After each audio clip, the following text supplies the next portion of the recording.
حضرت ظہور فرمائیں گے تو مولا حسین کے گنبد پہ لگے ہوئے سرخ رنگ کے پرچم کو اتاریں گے۔ عرب دنیا کا دستور ہے، جس کے خون کا بدلہ نہیں ہوتا اس کی قبر پہ سرخ جھنڈا لگاتے ہیں۔ امام حسین کے گنبد پہ جو سرخ رنگ کا جھنڈا لگا ہوا ہے نا، پرچم لگا ہوا ہے، وہ اسی لیے لگا ہوا ہے کہ ابھی خون کا بدلہ باقی ہے، اور بدلہ لینے والے صاحب وارث مولا کا فرزند، اور ایسا عظیم فرزند کہ جن سے مولا کو، خود مولا حسین کو اتنا پیار ہے کہ جب ظہور فرمائیں گے نا امام مہدی تو رجعت سے حسین دوبارہ اٹھائے جائیں گے، اور عالمی سطح پر امام حسین کی حکومت ہوگی۔ جی عالمی سطح پر امام حسین، کوئی بارڈر ختم نہیں ہوگا، بارڈر ختم ہو جائیں گے، پاسپورٹ ختم ہو جائیں گے، یہ شناخت ختم ہو جائے گی کہ مغرب والے لوگ اور ہیں اور مشرق والے اور ہیں، سب امام مہدی کے ہوں گے۔ ایک ہی اذان سنائی دی جائے گی، ایک ہی انداز کا مذہب ہوگا، امام مہدی کی پوری عالمی حکومت ہوگی، اور امام مہدی جب تشریف لے کر آئیں گے تو امام حسین دوبارہ سے لائے جائیں گے، امام کی رجعت ہوگی، امام دوبارہ اٹھائے جائیں گے، اور امام حسین جب امام مہدی کو ایک یہودی عورت سر پر پتھر مارے گی جس سے امام مہدی شہید ہوں گے، تو امام حسین ہی امام مہدی کی نماز جنازہ پڑھائیں گے اور اپنے بیٹے کو اپنے ہاتھ سے دفنائیں گے، اور پھر پوری دنیا پہ حسین کی حکومت ہوگی۔ یہ ہے وہ عقیدہ رجعت۔ صلوات پڑھیں ذرا محمد و آل محمد پر۔ اس سے بلند اور بہتر صلوات نبی کی ذات پہ آتی پر۔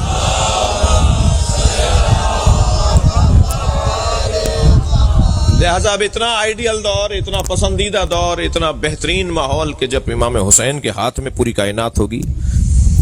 جی ویسے تو ابھی بھی ہے، مگر مراد ہماری سماجی اختیارات ہیں، ابھی تو دلوں پر اختیارات ہیں نا، پھر بدنوں پر بھی اختیارات ہوں گے، پھر محلوں پر بھی، شہروں پر بھی، ملکوں پر بھی، کائنات پر امام حسین کے اختیار کا اظہار ہوگا۔ اسے کہتے ہیں عقیدہ رجعت۔ میں ان بچوں کے لیے عرض کر رہا ہوں، اس زمانے کے لوگوں کی صفات کیا ہیں۔ اس زمانے کے سب سے پہلے تو اللہ نے یہ بات واضح کر دی کہ آخری زمانے میں دین کو بچانا بہت مشکل ہوگا، دین بچانا بہت مشکل ہے۔ بہت بڑا کارنامہ ہے ان لوگوں کا جو آج کے زمانے میں نماز پڑھتے ہیں، بہت بڑا کارنامہ ہے ان لوگوں کا جو آج کے زمانے میں مجلس میں آ کے بیٹھتے ہیں۔ جتنا مجمع یہاں بیٹھا ہے الحمدللہ بہت بڑا مجمع ہے، لیکن اس سے 2 برابر مجمع ہوگا جو نہیں آیا۔ جی اس سے 2 برابر مجمع ہوگا جو ان کو پتا ہے کہ مجلس ہو رہی ہے پھر بھی وہ نہیں آیا۔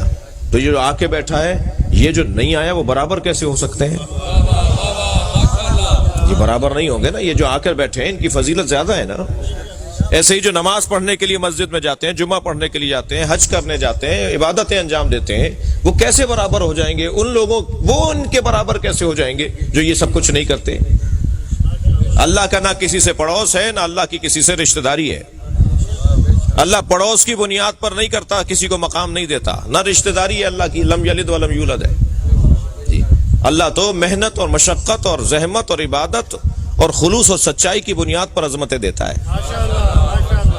کوئی ضروری نہیں ہے کوئی 5 لاکھ روپے خرچ کرے تو زیادہ معتبر ہو جائے، اور کوئی 5 روپے خرچ کرے تو اس کا اعتبار کچھ نہ رہے۔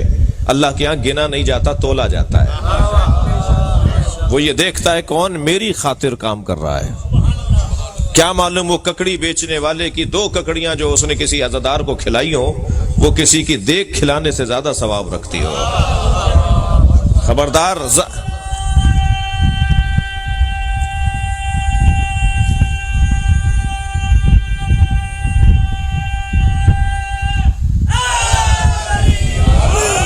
مجھے ظاہر کی بنیاد پر فیصلے نہیں کر رہے، ظاہر کو دیکھ کر۔ خبردار، ظاہر پر فیصلہ نہیں ہوگا، باطن پر اور خلوص نیت پر فیصلہ ہوگا۔ اور جو میرے ہاتھ میں نہیں ہے کہ میں کسی کا فیصلہ کروں، کیا معلوم وہ سچا ہو اور میں سوچا ہوا ہوں کہ سچا نہیں ہے۔ ویسے بھی جس جگہ ہم بیٹھے ہیں نا، تھکے ہوئے تو نہیں ہیں آپ؟ جس جگہ ہم بیٹھے ہوئے نا، یہ جگہ اینک بدلنے کی جگہ ہے۔ یہاں بیٹھنے والوں کی دید تبدیل کروائی جاتی ہے، اینک تبدیل کروائی جاتی ہے۔ یہاں بیٹھنے والا وہ دیکھتا ہے جو حقیقت ہو۔ چشمے سر سے دیکھنے والے اور ہیں، چشمے جان سے دیکھنے والے اور ہیں۔ یہ فرش ازا چشمے جان اور آنکھوں کو کھولتی ہے جو دل کی آنکھیں ہیں۔ بصارت سے بصیرت کا سفر ہے جو عزاداری سے نصیب ہوتا ہے۔ یہ فرش ازا پہ بیٹھنے والوں کی دید ہی کچھ اور ہے۔ میں ایک جگہ سے گزر رہا تھا، رستے میں سانپ بیٹھا ہوا تھا، میرے بڑھتے ہوئے قدم رک گئے، میں سوچنے لگا یہ موذی ہے، حملہ کرے گا۔ لوگ مجھے دیکھ کر آپس میں باتیں کرنے لگے، مولانا کو دیکھو بڑی شجاعت کی باتیں کرتے ہیں، بڑی تقریریں کرتے پھرتے ہیں، سانپ سے ڈر رہے ہیں۔ اب میں سوچنے لگا ان کے چڑھانے میں آؤں یا عقل مندی کا ثبوت دوں۔ بہت سارے لوگ ہوتے ہیں نا چڑھا کے غائب بھی ہو جاتے ہیں۔ ابھی میں کھڑا ہوا سوچ رہا تھا کہ ایک چھوٹا سا بچہ میرے برابر میں آ کے کھڑا ہوا، کہنے لگا مولانا یہ پلاسٹک کا سانپ ہے۔ جب مجھے معلوم ہوا نا پلاسٹک کا سانپ ہے تو میں نے اسی پر پیر رکھا، اسے کچلتا ہوا چلا گیا۔ معلوم یہ ہوا جب حقائق روشن ہو جاتے ہیں تو اقدامات بھی تبدیل ہو جاتے ہیں۔ جی ساری دنیا جس یزید سے ڈر رہی تھی، حسین اس کی حقیقت کو جانتے تھے۔ صلوات پڑھیں گے محمد و آل محمد۔ حقائق روشن ہوتے ہیں یہاں۔ خبردار کپڑوں کی بنیاد پر کسی کا احترام نہیں ہونا، خبردار گاڑیوں کی بنیاد پر کسی کو معتبر نہیں ماننا، بڑے بنگلوں کی بنیاد پر کسی کو بڑا نہیں ماننا۔ ہماری تو انداز ہی کچھ اور ہے، ہم تو لوگ ہی کچھ اور ہیں۔ ہم پر اگر کوئی غور کر لے تو وہ ڈبل پی ایچ ڈی ہو جائے۔ شیعوں پر غور اگر کوئی کر لے نا کسی یونیورسٹی میں جا کر تو وہ ڈاکٹر ہو جائے۔ ہم پر غور کرنے سے ڈاکٹر ہو جائے۔ مولا کی تو بات بہت بڑی ہے، بڑی بات ہے مولا کی۔ ہمیں سمجھنے کے لیے دانشوریاں چاہیے، دانش مندیاں چاہیے، ہوشیاریاں چاہیے، عقل مندی چاہیے۔ کہتے ہیں شیعوں کی تو باتیں علیحدہ علیحدہ ہوتی ہیں، شیعوں کی تو باتیں نئی باتیں ہوتی ہیں، نئے نئے کام ہیں شیعوں کے۔ جی ہماری نئی باتیں، ہمارے نئے کام ہی تو زندہ رکھے ہوئے لوگوں کو۔ وہ ہم پہ غور کرتے چلے جا رہے ہیں اور ہم کو سمجھتے چلے جا رہے ہیں۔ جی میں ایک جگہ بیٹھا ہوا تھا تو گفتگو ہو رہی تھی کہ جب امام ظہور فرمائیں گے تو امام کی عمر 40 سال کی ہوگی۔ میں نے کہا جی امام ہمارے جب ظہور فرمائیں گے تو ان کی عمر 40 سال کی ہوگی۔ تو وہاں ایک صاحب بیٹھے تھے، کہنے لگے کیا مطلب ہے ابھی ولادت نہیں ہوئی؟ میں نے کہا نہیں، ولادت تو 255 ہجری میں ہو گئی۔ کہنے لگے جی مولانا 1441 چل رہا ہے، 1440 چل رہا ہے، یہ 1440 اور 255 ہجری 1150 سال ہو گئے۔ آپ کہہ رہے ہیں کہ جو ہے وہ 40 سال کے ہوں گے، کہیے 1150 سال کے ہیں تو پھر 40 سال کا کیا مطلب ہے؟ میں نے کہا نہیں، ہیں وہ 1150 سال کے مگر عمر 40 سال پہ رکی ہوئی ہے۔ کہنے لگے لو شیعوں کی تو پہلے ہی باتیں سمجھ میں نہیں آتی ہیں، ایک اور نئی بات آ گئی۔ جی نہ ان کا ماتم سمجھ میں آتا ہے، نہ ان کا جلوس سمجھ میں آتا ہے، نہ ان کے کالے کپڑے سمجھ میں آتے ہیں، نہ ان کے عزاخانے سمجھ میں آتے ہیں، نہ ان کا ہاتھ کھولنا سمجھ میں آتا ہے۔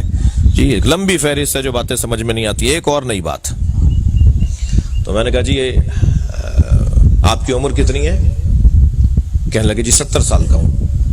میں نے کہا کبھی چہرے کو جا کے آئینے میں دیکھیے، اللہ نے 70 سال پہلے جب آپ کو ماں کے شکم سے دنیا میں بھیجا تھا تو سر کے بال دے کر بھی بھیجا تھا اور بھووں کے اور پلکوں کے بال بھی اللہ نے ماں کے شکم سے بنا کر بھیجے تھے۔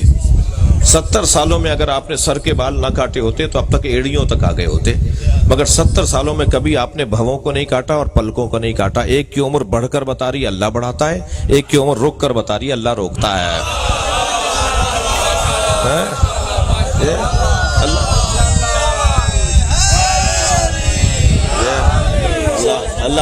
اللہ چاہے تو عمر کو روک دے، اللہ قادر ہے۔ وہ ہمارے امام کو 40 سال کی عمر پر ٹھہرائے ہوئے ہے، جب ظاہر ہوں گے تو 40 سال کی عمر کے ہوں گے، یعنی 40 سال کا جو کیفیت ہوتی ہے وہ ہوگا۔ تو عزیزان گرامی، ہم تو جو یہاں بیٹھنے والے کی میں بات کر رہا تھا کہ دید ہی کچھ اور ہے۔ یہاں بیٹھنے والے کی اینک بدلنی چاہیے۔ بھئی 2 گھنٹے تک اگر کوئی گلاب بیچنے والے کی دکان پر بیٹھے تو 4 گھنٹے تک اس کے اندر سے گلاب کی خوشبو آتی ہے۔ جو 60 سال سے حسین کر رہا ہو اس میں حسین کی سیرت کی جھلک کیوں نہیں آئے گی؟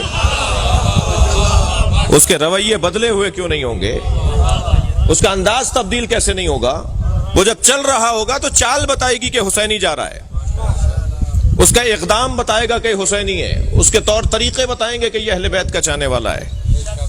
اہل بیت کے چاہنے والوں کی طریقہ زندگی کچھ اور ہوتا ہے۔